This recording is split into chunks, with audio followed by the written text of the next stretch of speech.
नमस्कार दोस्तों, मैं आपका अपने चैनल एचवीएस स्टडीज़ में स्वागत करता हूं। इस वीडियो में आपके लिए एसएससी जीडी के इम्पॉर्टेंट क्वेश्चन और एक्सपेक्टेड क्वेश्चंस लेकर आ गया हूं। अगर आप इस चैनल पर पहली बार आए हो तो आपसे अनुरोध है, चैनल को सब्सक्राइब कर लीजिएगा। वीडियो अच्छी लगे तो वीडियो लाइक करके ज़रूर जाइएगा। चलिए स्टार्ट करते हैं। हु स्टार्टेड द न्यूज़पेपर मूक नायक इन द ईयर 1920? तो 1920 में 1920 में मूक नायक जो न्यूज़पेपर था किसने स्टार्ट किया था? तो आंसर हो जाएगा बी आर अम्बेडकर। हमारे संविधान के निर्माता बी आर अम्बेडकर, पहले कानून मंत्री बी आर अम्बेडकर, इन्होंने 1920 को मूक नायक नाम का एक न्यूज़पेपर निकाला था, जो कि मोस्ट इम्पॉर्टेंट है, एग्जाम में पूछा गया है। वैसे अगर आपसे पूछ लिया जाए पहला न्यूज़पेपर कौन सा था, हमारे भारत देश में पहला न्यूज़पेपर था जो कि 1780 में बंगाल गज़ट के नाम से निकाला गया था और इंग्लिश भाषा में था। जेम्स अगस्टस हिक्की के द्वारा इनको निकाला गया था। J.A. हिक्की, कई जगह आपको नाम लिखा मिलेगा एग्जाम्स में, ठीक है। और बात करें तो इम्पॉर्टेंट मैंने यहाँ पर सारे लगाने की कोशिश की है, जो कि इम्पॉर्टेंट हमारे जो फ्रीडम फाइटर्स थे उन्होंने कोई न्यूज़पेपर निकाला है उसके बारे में जान ले। तो 1881 में, मतलब 1881 में केसरी नाम का न्यूज़पेपर था, मराठी भाषा में था। बीजी तिलक ने, मतलब बाल गंगाधर तिलक जी ने इसको निकाला था। 1919 में इंडिपेंडेंट नाम का एक न्यूज़पेपर जो कि मोतीलाल नेहरू जी ने निकाला था। कौन है? जवाहरलाल नेहरू जी के पिताजी हैं। तो 1919 में यंग इंडिया नाम का वीकली जो न्यूज़पेपर होता है वो निकाला था। वीकली पत्रिका थी जो कि महात्मा गांधी जी के द्वारा निकाली गई। और ये 1920 वाला मूक नायक हमने पढ़ लिया। 1924 में हिंदुस्तान टाइम्स इंग्लिश का न्यूज़पेपर था और सुंदर सिंह लियालपुरी द्वारा इसको निकाला गया। 1929 में नवजीवन नाम का एक न्यूज़पेपर निकाला गया, M.K. गांधी, महात्मा गांधी जी के द्वारा। 1932 में हरिजन नाम का एक वीकली एक पेपर निकाला जाता था जो कि महात्मा गांधी जी के द्वारा निकाला गया। 1936 में फ्री हिंदुस्तान जो कि तारक नाथ दास के द्वारा निकाला गया। 1936 में ही हिंदुस्तान दैनिक हिंदी न्यूज़पेपर था, M.M. मालवीय के द्वारा निकाले गए, ठीक है। ये सारे न्यूज़पेपर्स थे जो इम्पॉर्टेंट पर्सन्स के द्वारा निकाले गए, किसी ना किसी एसएससी के एग्जाम्स में पूछे गए, वो मैंने आपसे डिस्कस कर ली है। अगले क्वेश्चन की बात करें, what was the official mascot of the third Asian Paralympic 2018? तो 2018 में एशियन पैरालंपिक हुआ था। एशियन पैरालंपिक, माफ कीजिए, पैरा गेम हुआ था, एशियन पैरा गेम्स हुआ था और वो तीसरा एडिशन था। उसका ऑफिशियल मस्कट क्या था? आपने एक कमेंट किया कि बहुत पुराना जो करंट अफेयर है वो पूछा जा रहा है, तो मैंने ये क्वेश्चन रैंडमली उठा लिया जो कि एसएससी के एग्जाम्स में पूछा गया। तो इसका आंसर हो जाएगा क्या? मोमो। मोमो हो जाएगा। 2018 के एशियन पैरा गेम्स में ये मस्कट ऑफिशियली था, ठीक है। यहाँ पर बात करें तो अब हो रहा है एशियन गेम, कब हो रहा है? 2022 में। कहाँ पर? चाइना में। चाइना के होंगजाओ में ऑर्गेनाइज कराया जाएगा। 9 अक्टूबर से 15 अक्टूबर 2022 तक ऑर्गेनाइज है। आगे हो सकता है डेट आगे पीछे हो जाए तो पता नहीं, लेकिन अभी यही डेट ऑर्गेनाइज्ड है। और फी नाम का जो ऑफिशियल मस्कट है ये निकाला गया है। मोटो है इसका heart meet dream sign. Heart meet dream sign. China में इसको ऑर्गेनाइज कराया जाएगा। आगे बात करें, अगला क्वेश्चन है, which part protect an unopened flower? तो जो भी खुला हुआ फ्लावर नहीं होता है उसको कौन प्रोटेक्ट करता है, मतलब चारों तरफ से रैपिंग कौन कर देता है? तो आंसर हो जाएगा सेपल के द्वारा रैपिंग की जाती है। वैसे मैं स्ट्रक्चर दिखाता हूं, आप समझ जाएंगे। सेपल क्या होता है? जो भी आपने फ्लावर में नीचे ग्रीन पार्ट देखा होगा, ग्रीन लीव्स देखी होंगी फ्लावर में, वो होती हैं सेपल। अगर कलर्ड जो आप देख रहे हैं जो फ्लावर, जिसको आप कहते हैं ये फुल गुलाब की पत्तियां हैं, तो उसे कहते हैं पेटल। तो ये पेटल को कवर कौन करता है? तो सेपल कवर करता है जब ये बंद हो जाता है, ठीक है। और आपको मालूम होगा मेल के पार्ट को कहा जाता है स्टेमन। कैसे याद कर सकते हैं? इसके खुद नाम में मैन आ रहा है। और फीमेल के पार्ट को कहते हैं पिस्टिल, ठीक है।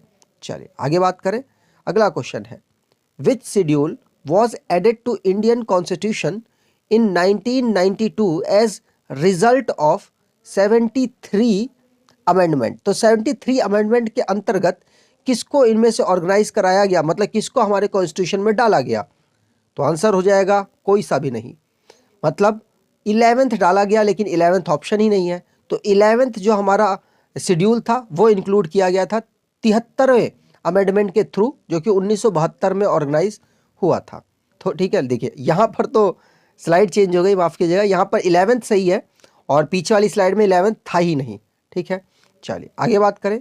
अगला क्वेश्चन है, in 2009 Nobel peace prize was awarded to. तो 2009 में नोबल पीस प्राइज किसको दिया गया था? उनके बेहतरीन काम के लिए, इंटरनेशनली जो भी उन्होंने डिप्लोमेसी के लिए किया था उसमें। तो आंसर यहां पर हो जाएगा बराक ओबामा। ये प्रेसिडेंट थे अमेरिका के, 8 साल तक लगातार रहे थे, इनको ये अवार्ड मिला है। कब? 2009 में नोबल पीस प्राइज। अब ये कब से कब तक रहे थे?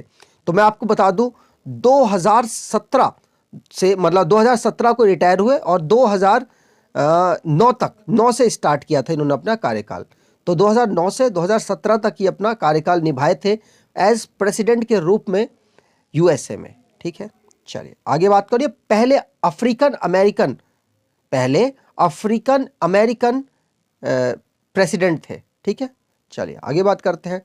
Which of the below is an alloy of mercury. Mercury का एलॉय कौन है? आंसर हो जाएगा अमलगम। अमलगम आंसर सही है। ऊपर बात कर ले तो ब्रास किसका एलॉय है? तो कॉपर और जिंक का एलॉय है ब्रास। नाइक्रोम किसका एलॉय है? तो निकेल और क्रोमियम का एलॉय है नाइक्रोम। आगे बात करते हैं। अगला क्वेश्चन है, who founded the Swaraj party. Swaraj party को किसने फाउंड किया था? ये सारे एग्जाम्स किसी ना किसी एसएससी के एग्जाम्स में पूछे गए, वही सब मैं आपके साथ डिस्कस कर रहा हूं। तो स्वराज पार्टी को किसने फाउंड किया? तो 2 लोगों ने फाउंड किया। एक तो नेहरू जी के पिताजी, जिनका नाम था मोतीलाल नेहरू, और CR दास। इन दोनों लोगों ने मिलकर स्वराज पार्टी की स्थापना की थी 1923 में। कब की थी? नीचे लिख रखा है 1 जनवरी 1923 में। आगे बात करें। अगला क्वेश्चन है, when did the Indian constituent assembly adopt the constitution. तो आंसर हो जाएगा आज ही के दिन। आज मैं 26 नवंबर को ही इस वीडियो को रिकॉर्ड कर रहा हूं और 26 नवंबर 1949 को ही ये जो हमारा कॉन्स्टिट्यूशन है इसको अडॉप्ट किया गया था, लागू किया गया था 26 जनवरी 1950 को। बी ऑप्शन यहाँ पर सही हो जाता अगर पूछा जाता कि कब लागू किया गया था। अडॉप्ट किया गया था 26 नवंबर 1949 को। आगे बात करें। अगला क्वेश्चन है, लिक्विफाइड पेट्रोलियम गैस मतलब LPG कंसिस्ट ऑफ। LPG किससे बनी होती है? तो आंसर हो जाएगा ब्यूटेन और प्रोपेन। कौन सा ऑप्शन? सी ऑप्शन यहाँ पर सही है। प्रोपेन और ब्यूटेन मिलकर LPG का निर्माण करते हैं। अगला क्वेश्चन है, who led the revolt of 1857 in the city of Kanpur. तो 1857 का जो विद्रोह हुआ था, सैनिक विद्रोह कह सकते हैं आप, तो उसमें बहुत सारे लोगों ने पार्टिसिपेट किया 1857 की क्रांति में। तो कानपुर से किसने पार्टिसिपेट किया, ये क्वेश्चन पूछा जा रहा है। आंसर हो जाएगा कानपुर से पार्टिसिपेट किया था नाना साहेब ने। नाना साहेब ने कानपुर से पार्टिसिपेशन किया। चलिए इतनी बात तो हमने जान ली, लेकिन बाकी ऑप्शन कहाँ कहाँ से पार्टिसिपेट कर रहे थे? मतलब रानी लक्ष्मीबाई कहाँ से पार्टिसिपेट कर रही थी? झांसी से।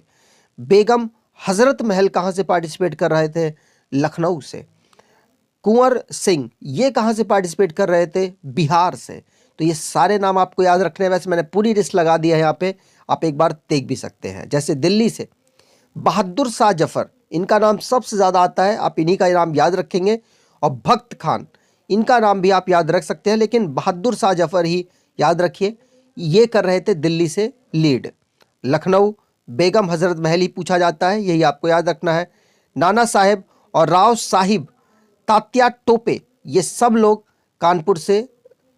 अजीमुल्ला खान माफ़ कीजिएगा, अब अजीमुल्ला खान कभी कभी आपको फतेहपुर लिख कर दे देता है, जो कि कानपुर के पास ही है।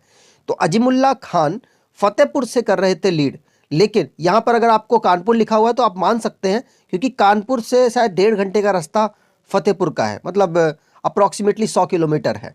ठीक है, यहाँ पर झांसी की बात की जाए तो रानी लक्ष्मीबाई आंसर हो जाएगा। बिहार हो जाए तो कुंवर सिंह और अमर सिंह ये पार्टिसिपेट कर रहे थे। इलाहाबाद और बनारस से मौलवी लियाकत अली पार्टिसिपेट कर रहे थे। अगला क्वेश्चन है यहाँ पर मौलवी लियाकत अली तो हमने बात कर ली, जो कि इलाहाबाद और बनारस से पार्टिसिपेट कर रहे थे। फैज़ाबाद से कौन कर रहा था, तो मौलवी अहमदुल्ला के द्वारा फैज़ाबाद से पार्टिसिपेट किया गया था। फर्रुखाबाद से तुफजाल हसन खान पार्टिसिपेट कर रहे थे। बिजनौर से मोहम्मद खान, मुरादाबाद से अब्दुल अली खान, वैसे नाम पूछे नहीं जाते लेकिन बस आप एक बार रिकॉल कर लीजिए। बरेली से खान बहादुर खान पूछे जा सकते हैं, इंपॉर्टेंट पर्सन है। मंदसौर फिरोज शाह पार्टिसिपेट कर रहे थे। और ग्वालियर से तात्या टोपे पार्टिसिपेट कर रहे थे।